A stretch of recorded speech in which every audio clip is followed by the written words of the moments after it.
Good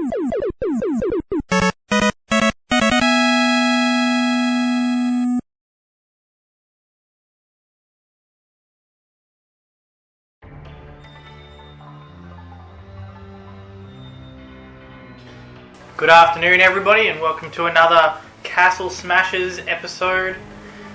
Today, Trent is going to be playing Muramasa, the Demon Blade, on the Nintendo Wii. And my name is Dan. I will be your host today. And I'm Trent. I will be your player today. I already said that. And with us is special guest, my cat, who may attempt to sniff you at some point today, Trent. Uh-oh. Oh, furry. Alright, so jump straight into it. So first thing you can see is that the artwork in this game is very, very unique. I'm a big sucker for games with cool art direction, and this game is all hand-drawn. And so it looks really, really nice. Is the controller still not working? Oh no, it just doesn't want to skip the thing. There we go. Press A, there we go. Good new game. This doesn't have a lot of cutscenes for memory.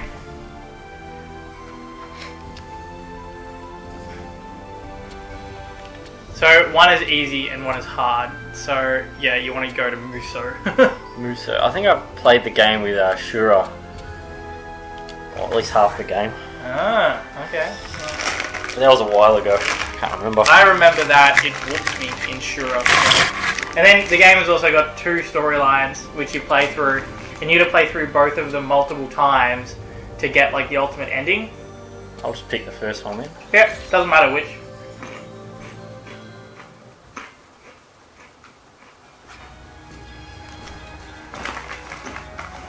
Got some twisties here with us. My god, cheeseburger flavoured twisties. They actually taste like cheeseburger. They do, yeah. That's really I'm following bizarre. my character. Do I really need a tutorial, or I'll figure it out as I go? If you want to. No. From memory, it's mash the face buttons to do attacks.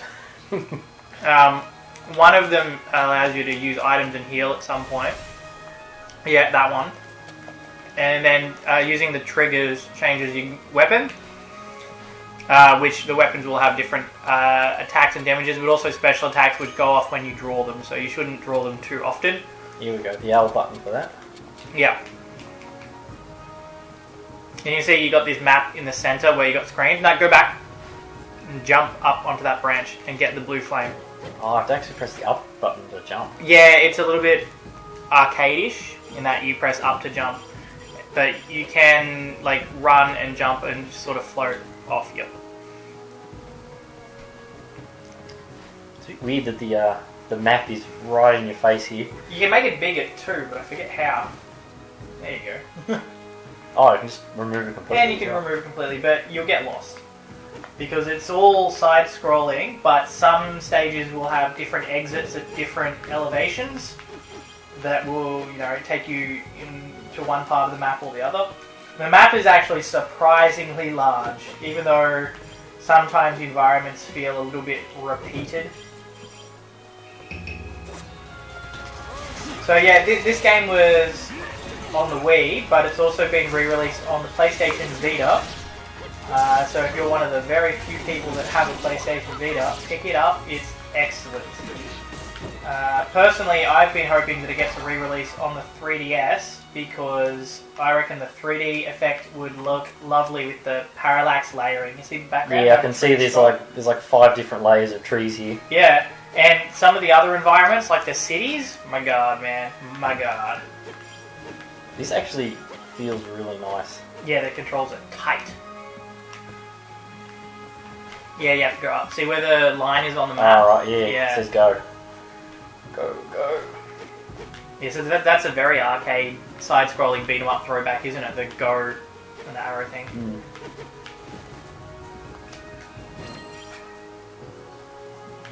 And you see the candle at the top left?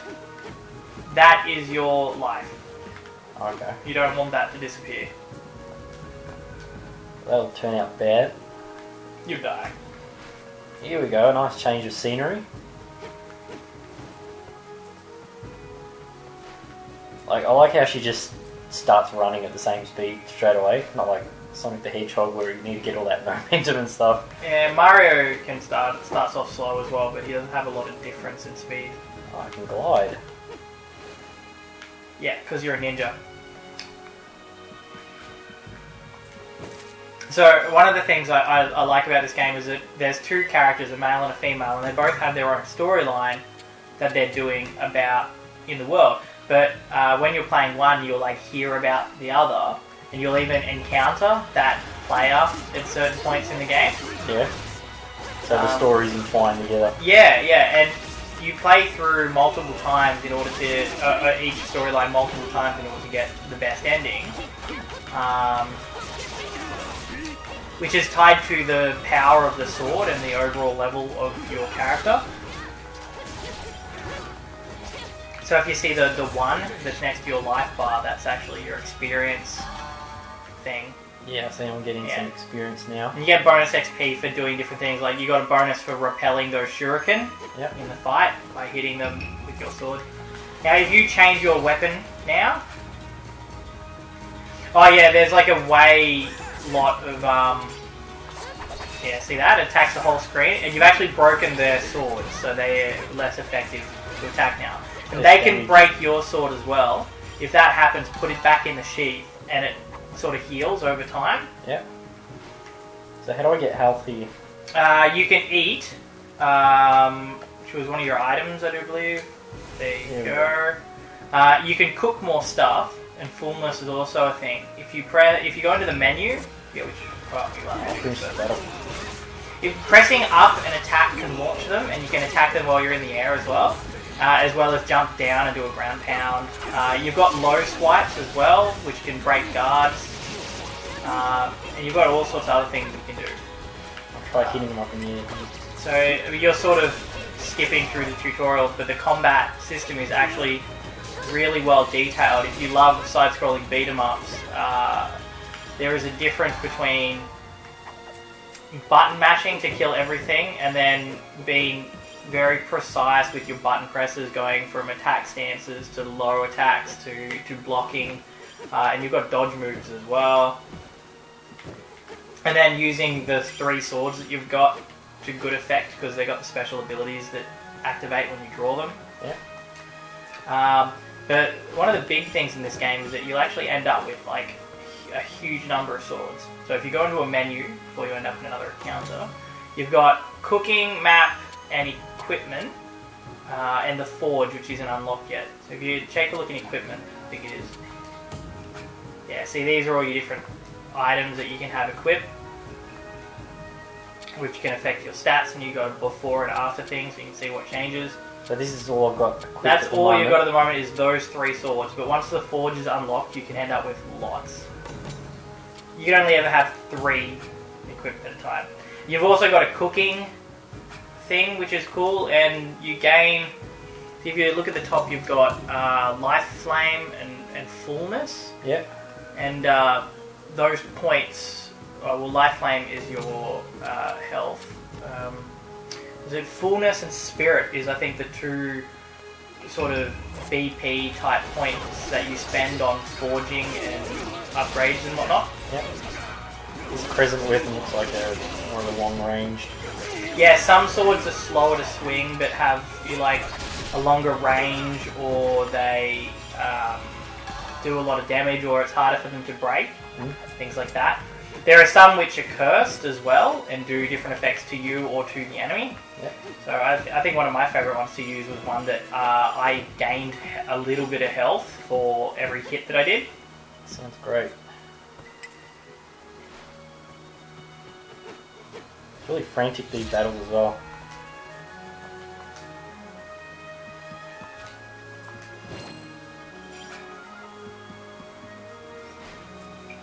What do you think of the music?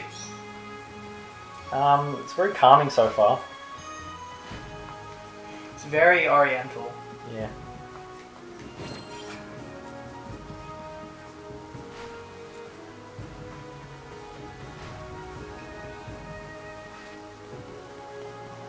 See my checkpoint there. I think I like using the D-pad better than the analog stick on this. Yeah, I much prefer the D-pad, only because you jump with up, and on the analog stick it can go off sort of randomly at times. Yeah. Oh, you managed to do one of the quick slash things. Somehow. I think it was you roll the D-pad while you're holding block or something. Yeah, so you just did the roll there. There you go. So that's how you can get behind a person who's blocking and attack them from behind. Jump over that guy and then drop down on him to the ground pound move. Yeah. I can hit him. And cool, because it launches him as well, so you can slash at him while he's in the air. Yeah. You can juggle, much like you would juggle a person in Dead or Alive. Yeah. I haven't played too many fighters. Do you juggle in Street Fighter as well? I know you juggle in Tekken. I think you can. Oh. Yeah, I know, right? That's trippy. You wait till you get to some of the levels in the Spirit Realm.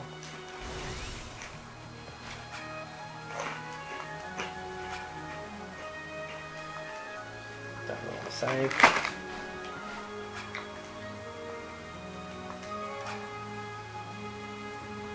Go on. Bit hesitant. Whatever.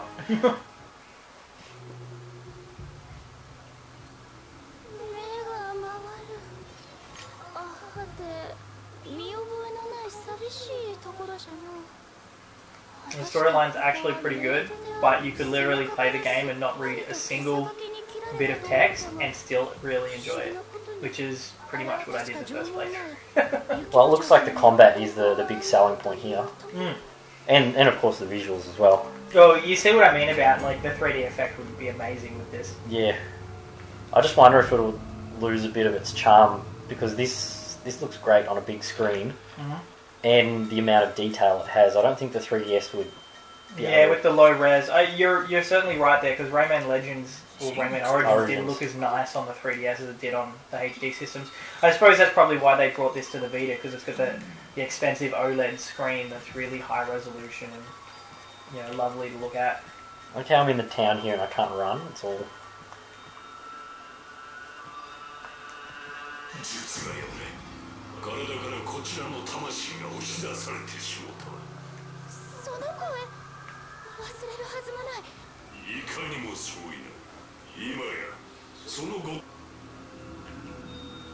Very Japanese. Yeah, it's got Kitsune, Japanese demon foxes. Yep. In it, and it's got, you know, other ghosts and gods and things in it, like from straight out of Japanese mythology and the Shinto religion and whatnot. Oh, that thing looks weird. You also go into hell at some point. I like how it's like an evil Buddhist cyclops. It's got skulls instead of prayer beads. Oh, see, he broke your sword. You're gonna have to switch out. Because you'll do, like, piss all damage. I can roll behind him. Yeah, keep in mind they tend to have multiple health bars as well. You can see this guy's got 2.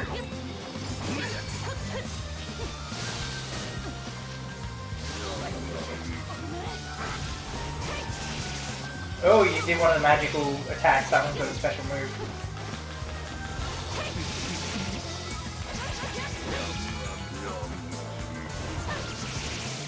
You launched him. Oh, I missed him. He didn't fall down. I think his roll... Careful! Oh no. At least he didn't break your sword. This roll is getting me a bit. Stop doing it. I just want to get away from his attacks. Keep in mind that if you keep changing swords too often, they won't do the special move. Okay. Is there like a bar or something?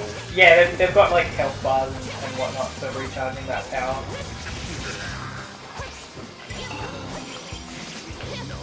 Yeah, so every time you drain the main bar completely, the smaller bar above it loses, you know, like a quarter, not a quarter, like an eighth of its length. So he's got essentially like 8 or 9 health bars. I'll just ran straight into that one. There are also optional dungeons in this game that you can only do when you unlock particular swords of a high level or particular swords from optional bosses and whatnot. Yep. And again, because there are multiple endings depending on how many swords you got and how powerful you are, there's quite a lot of replayability. You may want to heal up.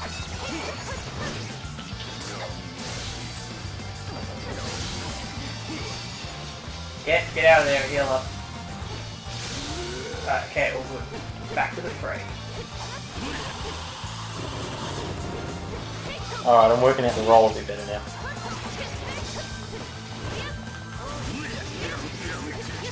That was a good move. You rolled straight behind him and then attacked him in the back. Oh, did it again. Yeah! He's figuring out the combat. So, easy to pick up?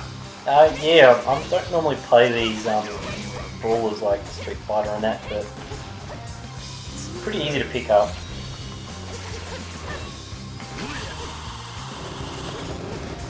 You just need to make sure you really dodge what he's throwing at you and then attack when he's still.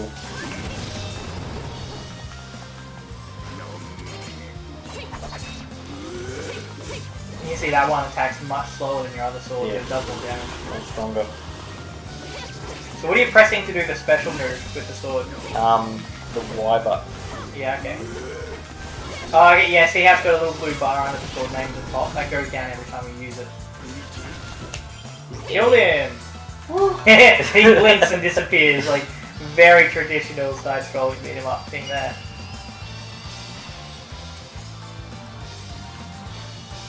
Now You got a new sword. So now I can go in and equip that thing. Yep.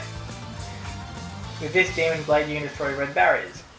So that's one of the other things with this game is you're prevented from moving to certain parts of the map until you've gotten a sword that can break a barrier of the same colour. Yep.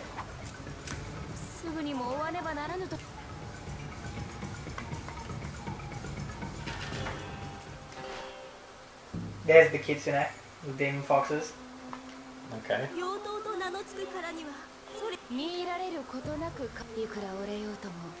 Can't slash at him? No. Nah, they're all nice. They help you. Even though they probably wouldn't in actual Japanese mythology. I can't switch my weapon yet. No, because you're still in this stage. You need to go back to the main game first. So finish talking to the fox lady.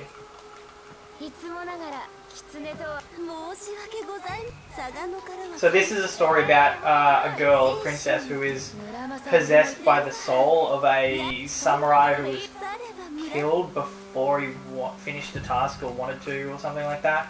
And so he takes over your body and you help, or are sort of forced, but I think later on she's happy to helps him finish what he started. Yep.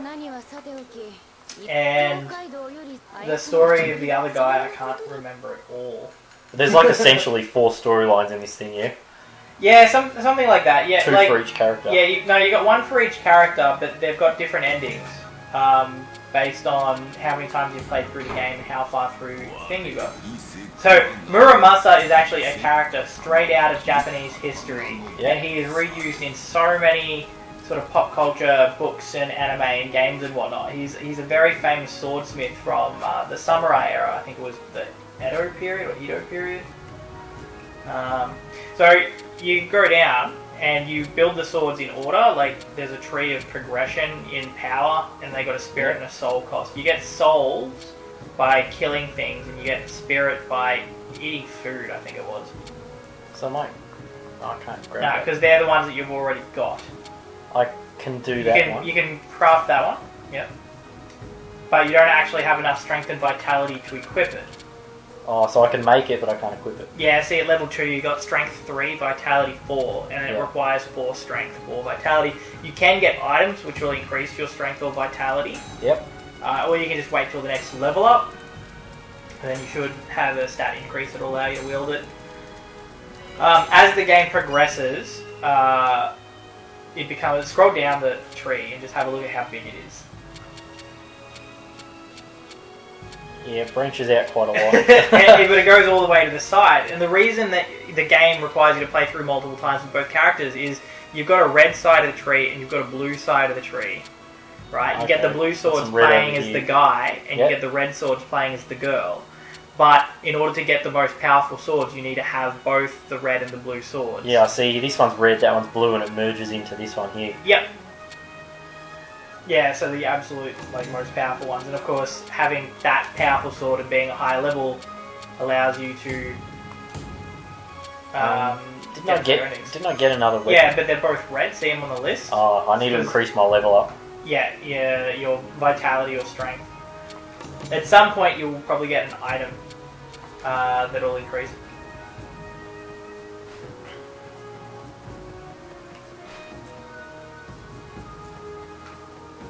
Yeah, so it looks like Monohime's soul has been stolen by some dude. Again, the story is really light. The original owner of the body's soul has been stolen, so the samurai's soul is in her body at the moment. You're going to get her soul back.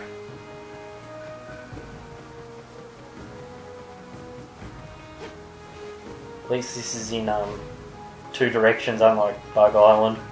No. Like I said, some of these screens have multiple exits, and you can get lost pretty easily. Yeah.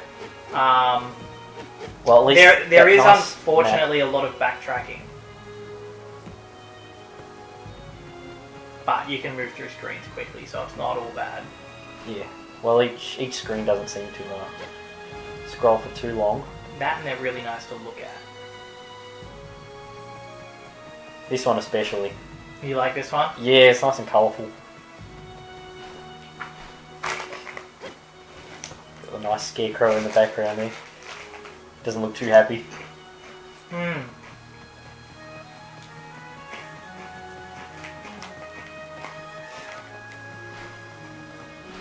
I'm a bit confused. Am I playing on easy mode or hard mode at the moment?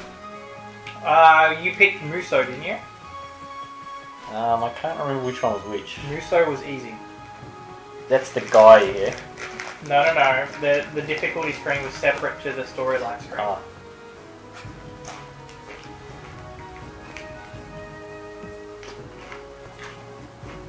You can change the difficulty now if you want. It's in one of the settings in the menu. I think I'll be fine. So yeah, if you're finding the game too easy, crank the difficulty up just to see what happens. If you're finding it too hard, you can change it. So I'll go to settings? Yeah. Yeah, Muso and Shuro. Select playing style. I will warn you though, you're going to get your ass kicked. Let's find out in the next battle. Alright. Do I need to save at any point or? I don't remember. Need to risk it for the biscuit? Yeah. No risk, no reward.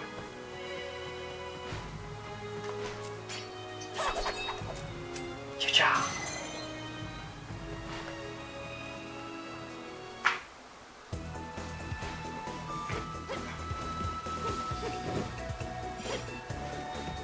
So these things are my health here? No, those are spirits, which is the other... soul. Souls are those blue things you're picking up, as well as you get them from fallen enemies. Yeah. And then the other thing is spirit, which you get from eating food. So do these things recharge my blade? So I can use they do that as well, yeah, but you also spend them on forging new swords. Yeah. From memory, there was an old Japanese superstition that blades would absorb the souls of the things that they killed, and so the weight of all of the people that you've killed would make your hand heavy as the years went on, and you'd be sort of haunted by it. And that was where the idea of cursed blades sort of came from as well, where a particular sword killed so many people that it just sends the wielder insane because of all of the souls of the dead that inhabit it.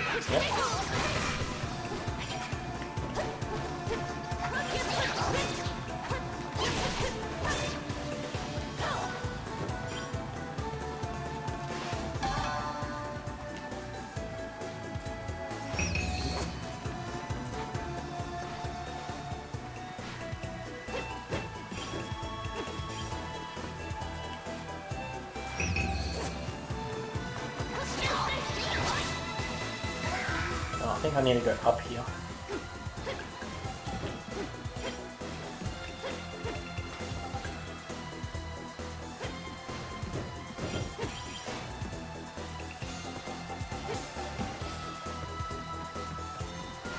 Yeah, even for a Wii game, he still looks pretty nice.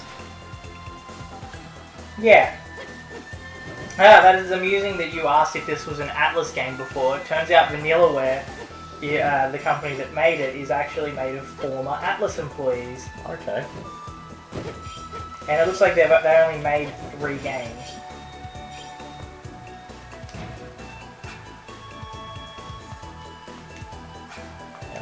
Blade. And also former Square Enix employees.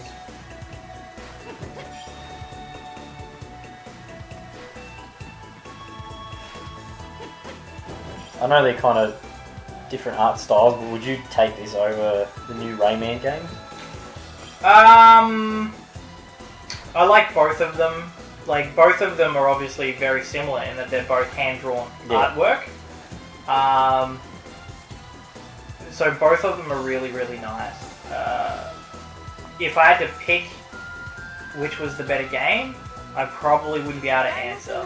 Because on one hand, I think the mechanics in Rayman Legends are quite tight and really nice. Yep. And probably a little better than the mechanics in this one. Whereas the other part is that I'm a huge otaku. Like, I really enjoy Japanese games and their history and culture, so because this is highly based off that sort of thing, it very much appeals to me. I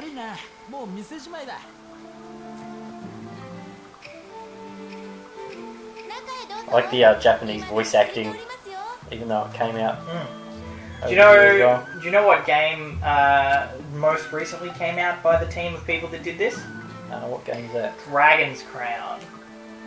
You might remember that being in the news because it had like the big muscly barbarian chick or something, and it had the sorceress with the huge boobs like basically falling out of her gown. Yeah, I had a friend of mine talking about that. So, you know, Patricia Hernandez and Kotaku had fun, you know, leveling the whole games are sexist argument at it.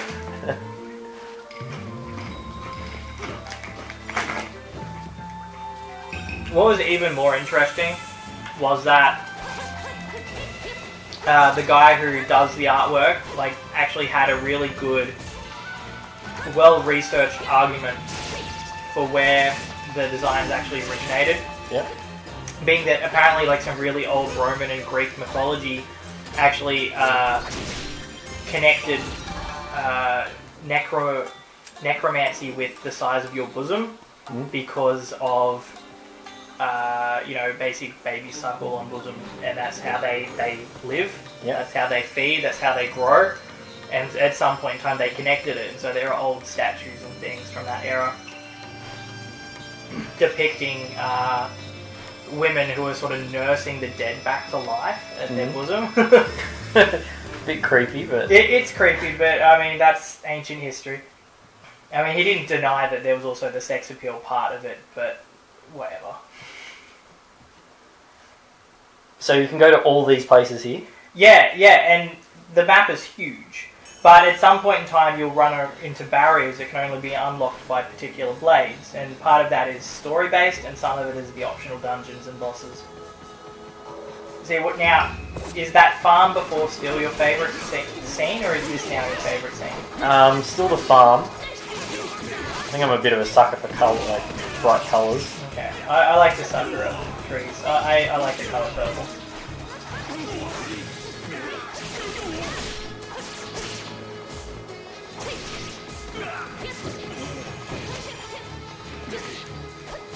Now, this game isn't particularly short either.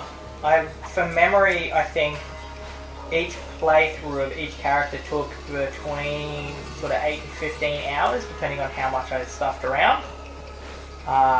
So you're looking at 20 to 30 hours for a single run through, and then you can go back, and you don't really start the storyline again from the start so much as you run around the map and get more spirit and more soul, do the optional bosses and whatnot, and get more swords, so that you can forge the more powerful ones and ultimately go back and do the last level again. So you don't actually start them from the start, even though you can. So can I equip one of my forge things now? Yes, you can. You've got Nah, not in that slot. You have to replace one of your other weapons. Okay. That slot, that fourth slot, is for like a totem or like an accessory item. Yep. And you can only ever have 3 swords equipped at a time. I'll give that one a go.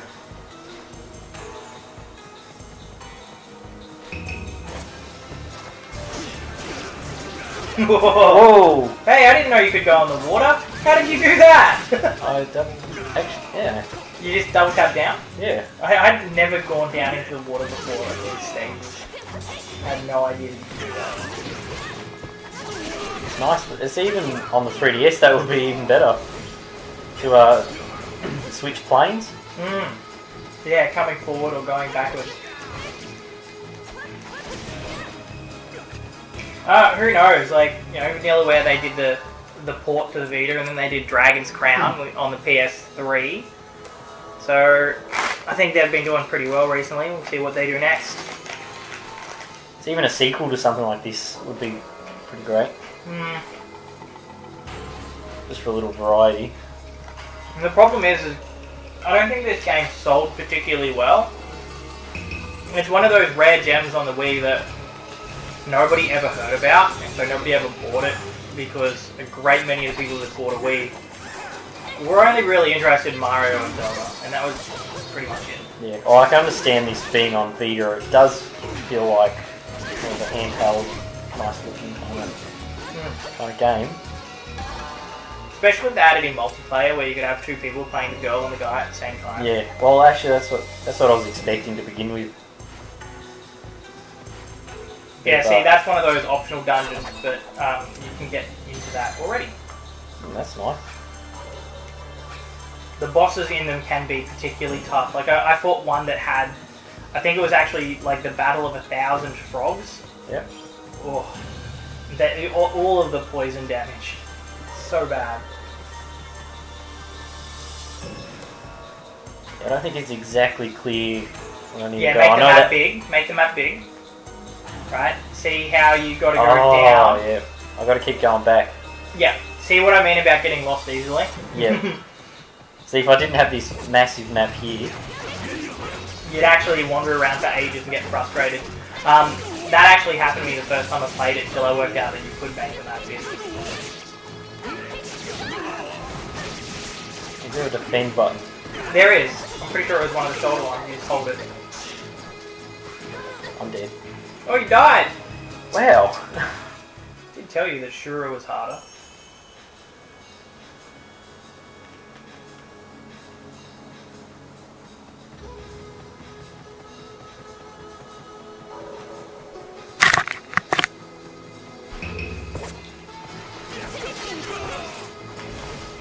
Harder as in they do more damage, or? They're clever as well, because they defend a bit. Yep. And so, like, when they defend, you basically do no damage to them, but use the stamina of your sword. You could break their sword, but you also risk breaking yours when you strike a defending enemy. And ending up with 3 broken swords in a fight is bad. You'll start coming across enemies that hold hammers, or like big bashing weapons, and that's just much the same. If you strike the hammer with your sword while they're defending, you're likely to end up with a broken blade. So I wanted to do a quick shout out to Marvelous Entertainment, and like Ignition and Rising Star and Axis, which are all the different publishers for this game. They're all sort of smaller publishers that release a lot of really good games like this, but they're really small companies, so they can't often afford to do a lot of advertising. That's why games like this come out and go unnoticed. But they release a lot of cool things, especially Marvelous. I've played half a dozen games on the Wii by them that were all really good, that you would have never heard of or played if you didn't go looking for them. So they supported the system. They supported it massively, yeah. Bringing a lot of the Japanese titles over. Even a couple of visual novels, which are a very Japanese genre of game. Yeah, I can imagine. Yeah, because they amount to very little more than interactive stories. although the one I did play, which was Sakura Wars, did have these like 3D tank combat, like giant robot combat scenarios in between the visual novel type bits.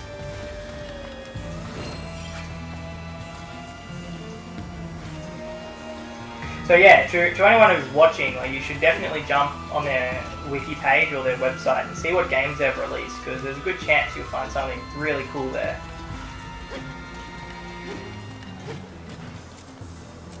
There's little bonuses in these houses, I'd say. Yep. Rice bag. Yeah, so what you can do with that is you can do the cooking. I hesitate to call it a mini game, but it's not, because all you really do is press A couple of times. You can't do cooking yet, it's still disabled. Sometimes you'll get ambushed in those buildings too. Look forward to getting one of them. I think I just need some more health items right now. Well, you're out of bamboo flasks, so I think you can scroll through your items. Yeah, so you go to your healing pellet, and that'll be useful.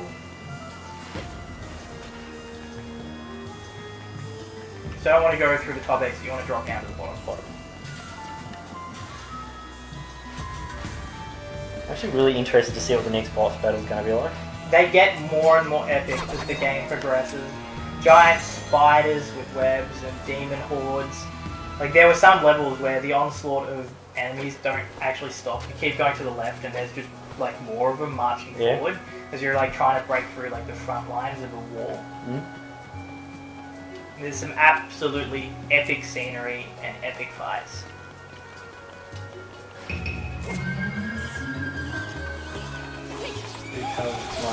Yeah, this is weird. You can't actually hit the spirit, so you gotta hit the flames back at them. No, you gotta hit the, just with a standard attack. Okay.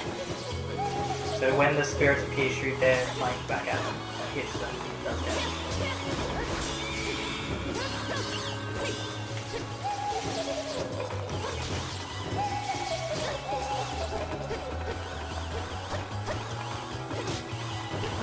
They're up the top.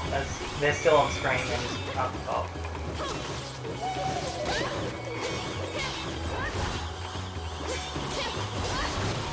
I am doing damage to them, right? Yeah. There we go. There you go.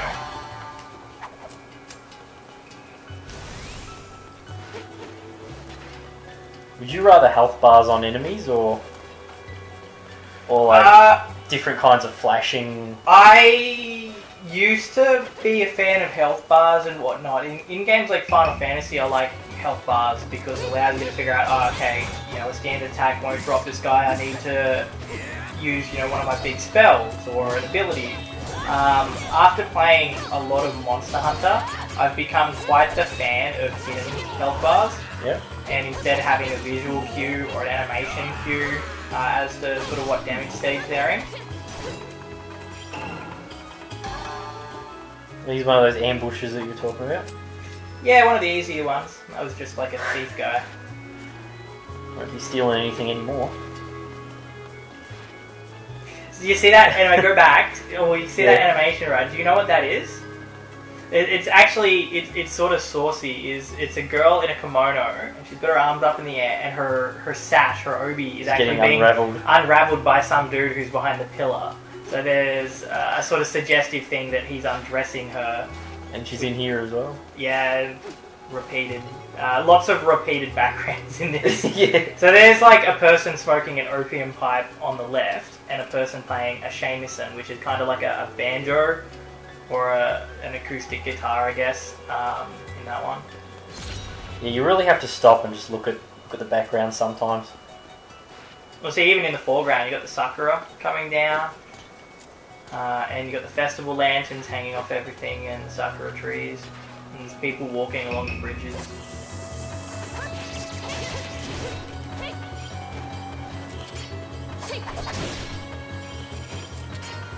Yeah, see, these things actually like disappear if you take too long to kill them all, so using your sword sheath release seems to kill everything on screen.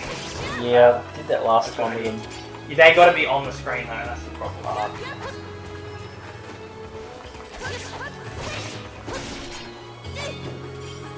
You see, you've changed your weapons to... Too frequently. Yeah, so they don't do the thing.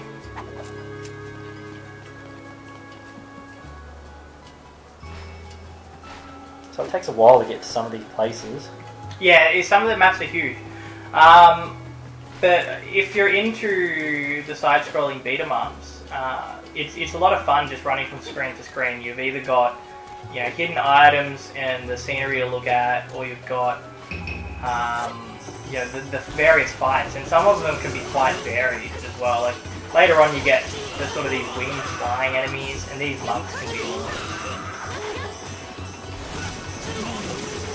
I love that tech.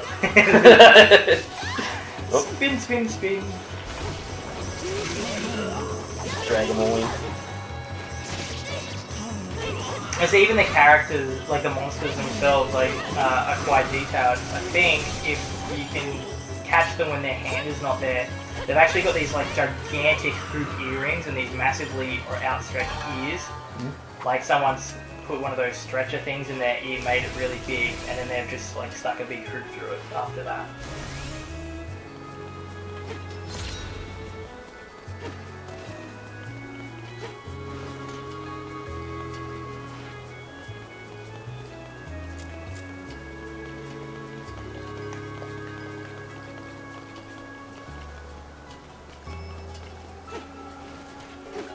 I'm hoping we come across a hot springs in this playthrough.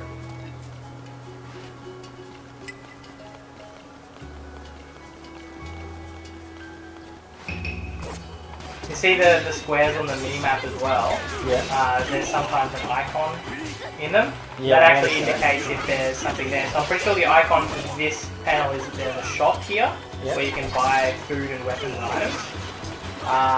In fact, it might be worthwhile for you to find it because if you get a cookbook, you might unlock the cooking section.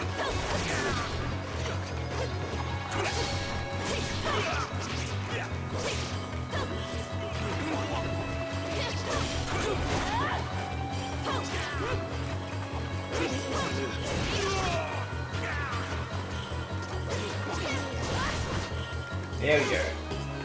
Finally, what is this Omura stone?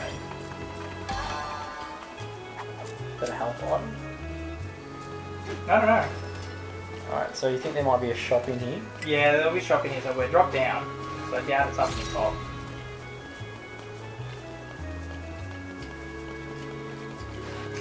There's also the hot springs icon. Oh, no. Again. You just got to hit all of them. Don't try to dodge them. I'm pretty sure they bounce straight towards the enemy, even if you don't hit them in the right direction. I'm just trying to position myself so I can get in front of these flames. Wait, are they flames or spirits? It's the flame rancer of the undead or something. What was that text that popped up before? I didn't read it. Yeah. There's an item.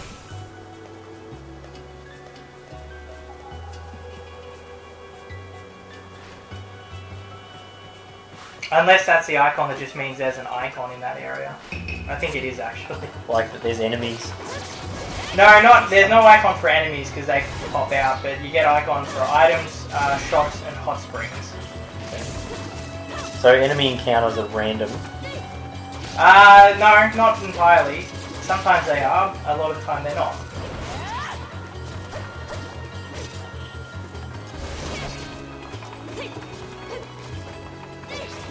Probably see I'm not that great at actually hitting enemies. Especially these guys.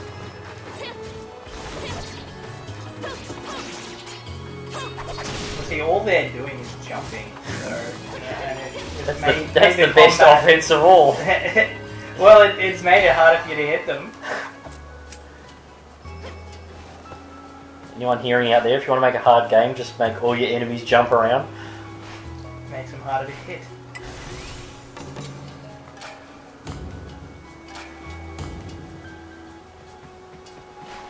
So this is where I'm supposed to be.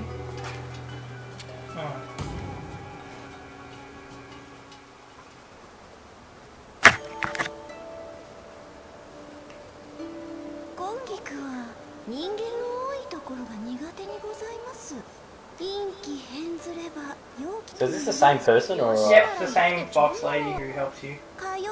所に旦那様が人並みに焼いて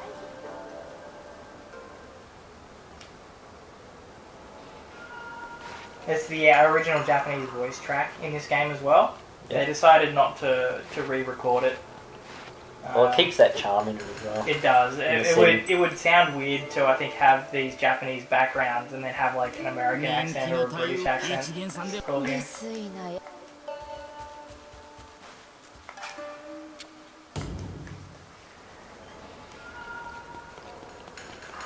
Where's this boss fight?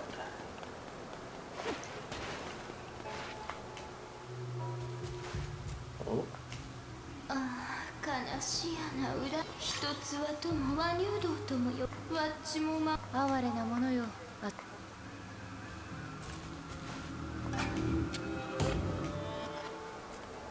Assuming I need to talk to everyone in here. And the spooky music started up.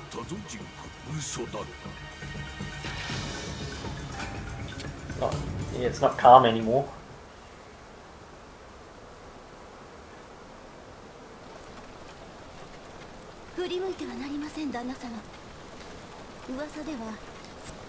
So you can really tell that this is a pretty niche kind of game as well. Yeah, well, so they don't make very many sort of side-scrolling beat 'em ups anymore. And then, you know, again, like this is very Japanese, which means that in the West it's going to be sort of less popular than it might otherwise be. Yeah. That's why I don't roll into the fire. Maybe you should try rolling to get out of the fire. Or get be not on fire anymore. Stop, drop, and roll. Am I losing health? A little bit, I guess. Just don't get fire. Remember, I am versing this boss on hard now. I'm sure, yeah. So that up attack is actually really good for the wheel.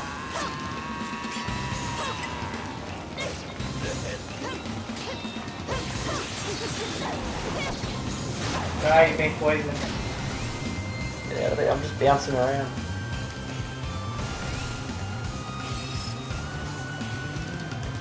Like no health items left.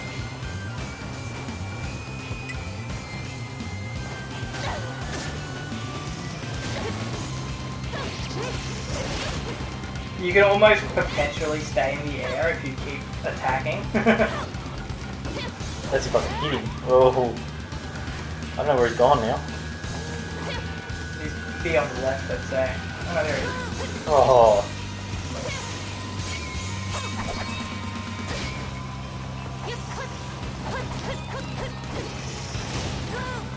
So this guy's bouncing around a lot now. Yeah, the bosses get really hard, and some of them are huge as well, like you might be standing on their arm or something. Change the difficulty back down and try again. I'll probably kill him in about 2 minutes now. I do like that you can change the difficulty like during play, because one of the things I really hate is where you'll struggle through on hard difficulty, you know, hit a wall and sort of have to give up and start again from the start on easy difficulty. Like that happened to me with Fire Emblem Awakening. I had, you know, a bunch of people tell me that the Fire Emblem Awakening is easier than older Fire Emblems, and so I should play it on hard, and then struggled to about, you know, a third to halfway into the game and hit a wall and had to start from the start again. You know, on easy.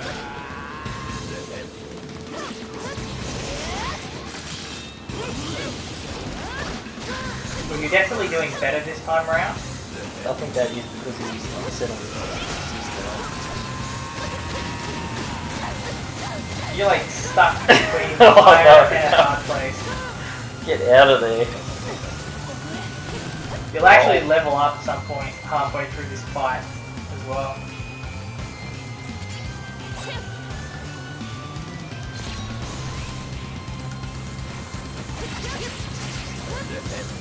Fire. No way.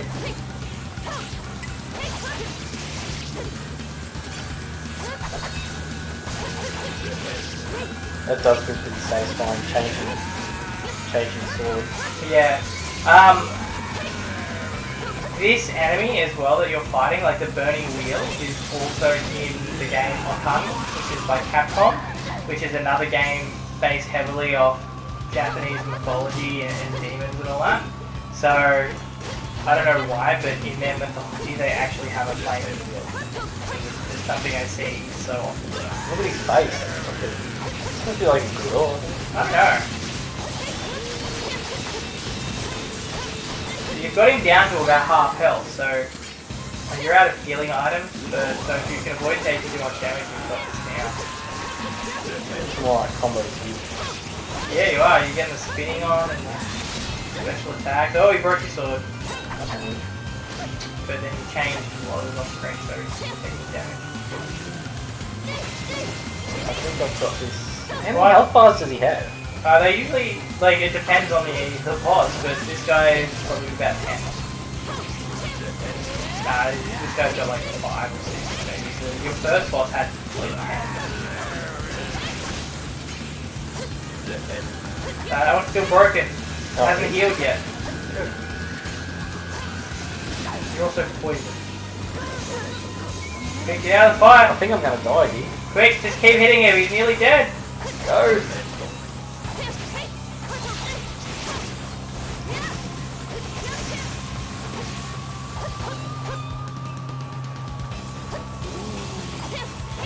Gonna do something. Careful. He's He's on the last health bar. Mash! Mash the buttons! I got him. Oh, more fire! Get away from the fire!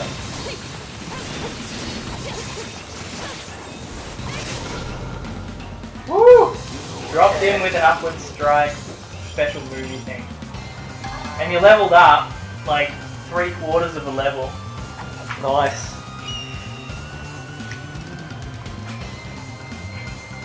And now you've got a dim blade that can destroy orange barriers. If we can find one. Well, there'll be one on the map at some point. This guy was in one of those houses that I saw. He's the guy that was at the scene of your first boss and he stole Monohime's soul. Okay.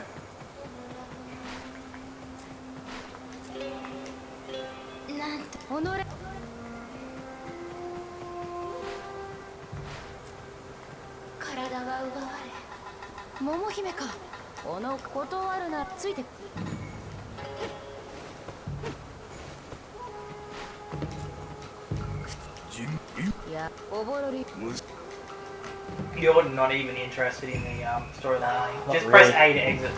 Oh, okay. I actually really like the combat. So if I lent you this game, would you play it? Most likely, yes. I'm going left.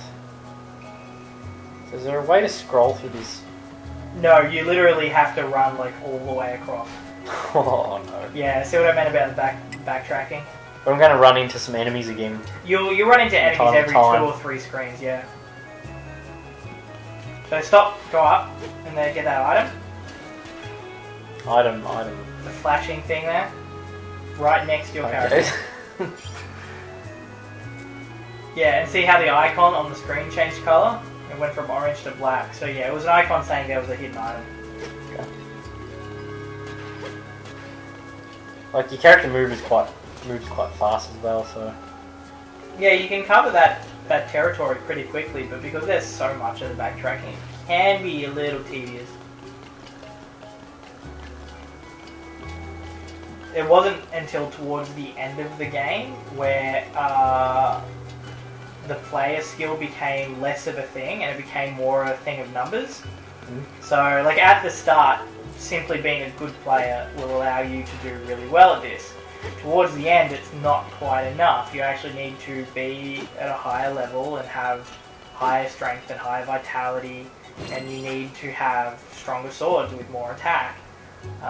And your skill only gets you, to the end of the game. If you want to get the better endings, you need to do a little bit of grinding just to get the higher levels up. So if you do want to grind, you just have to run You literally backwards and forwards like what we're doing now. Yeah. The enemies aren't random though. Like they do take a little bit of time to respawn, and some areas have more frequent sort of gangs of bad guys hanging around than others. Mhm. But you could literally just do laps of the world map and keep doing fights over and over again. And as well as there are all of the hidden optional bosses and dungeons around. Though I wouldn't really call them dungeons.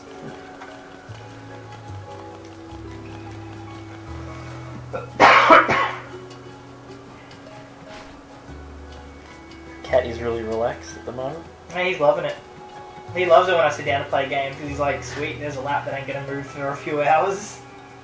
He's just enjoying this great art style on the TV. And the relaxing music. Who'd have thought this would have an effect on cats? Yeah, there's a lot of backtracking here. So you have to go all the way over there now.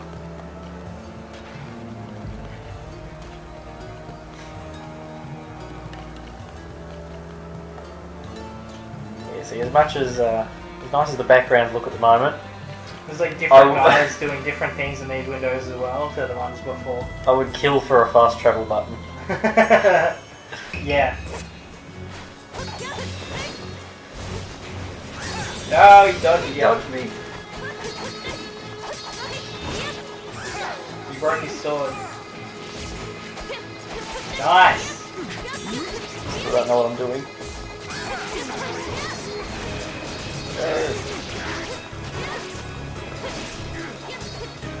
You broke one of their swords, and it looks like you broke the other guys as well, but then you changed. I remember playing this just a little bit a few years ago. I didn't get too far in it. It actually didn't interest me a lot back then. It's interesting now. These monsters are kappas, and they're probably one of the most internationally well-known monsters from Japanese mythology. Like, they take little children. That's it, yeah, that's exactly what they do. So even you know of kappas. And there was even like some fisherman dude, like one of those extreme fishermen, who went to Japan to try and figure out what creature inspired the kappa. It's like a turtle lizard. Yeah. Well, he ended up finding this one sort of big lizard, water lizard creature that could possibly be inclined to, attack and grab a small human, but I don't think he ever actually proved whether it was what the creature was influenced by or originated from. I don't think I have any. No, you got nothing. You need to find a shop to stop that. So if you look at the top in the map, see how you got the path that goes back, you got the picture of a coin? Yeah. So that's probably a shop. I'll keep going till I die. Yeah. What time are we at? We're about 57 minutes at the moment. Have we really been playing for that long? Yeah. It hasn't felt like an hour. We should probably start wrapping up soon. Yeah, well, hopefully there'll be like a hot springs in this area, because I want to show that. Yeah, see, there's a shop in the next screen. And then there's an optional dungeon further up. So we'll show off the cooking mini game if you can. So go on the shop.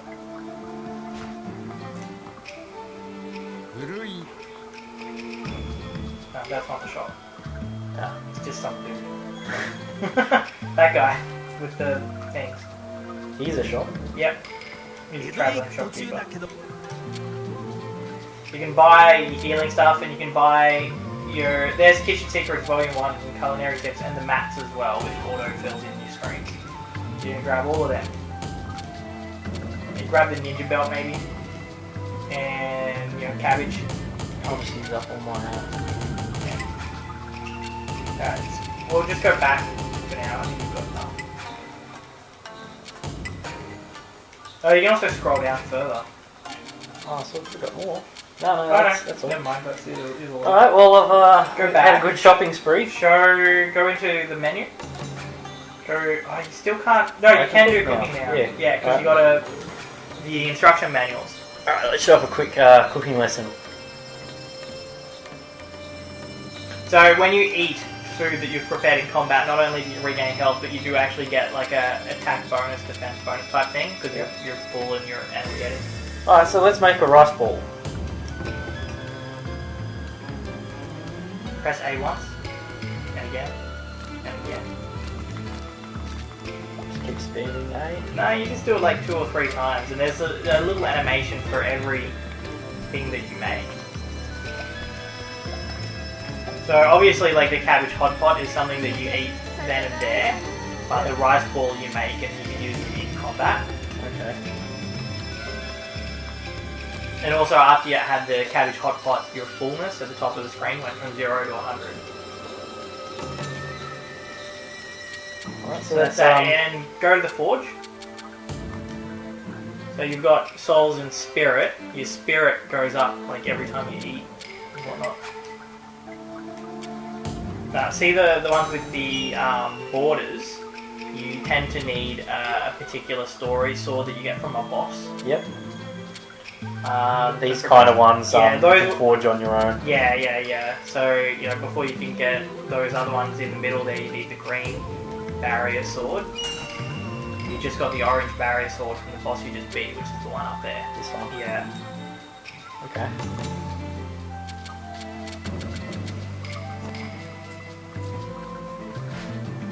Final thoughts on the game? Yeah, I really like it. It looks really nice, especially on this big TV we're playing on at the moment. It's a Samsung, by the way. Hopefully this Because only buy the best of products. hopefully the YouTube compression doesn't ruin the I guess the atmosphere of what we're doing at the moment. Well, Ni no Kuni didn't turn out too badly. Yeah, I think it probably looked better on YouTube than it did on the television. probably. Yeah, I really like the combat in this. It is a bit of a spam the B button to win for me at the moment, but I was pulling off a few interesting combos, and yeah, I can see myself playing this for a bit longer. Alright, well, you know what? You can keep playing it if you want, and I'll sign off. So this has been another Castle Smashers Let's Play of Muramasa the Demon Blade on Nintendo Wii and PlayStation Vita. We'll see you all next time.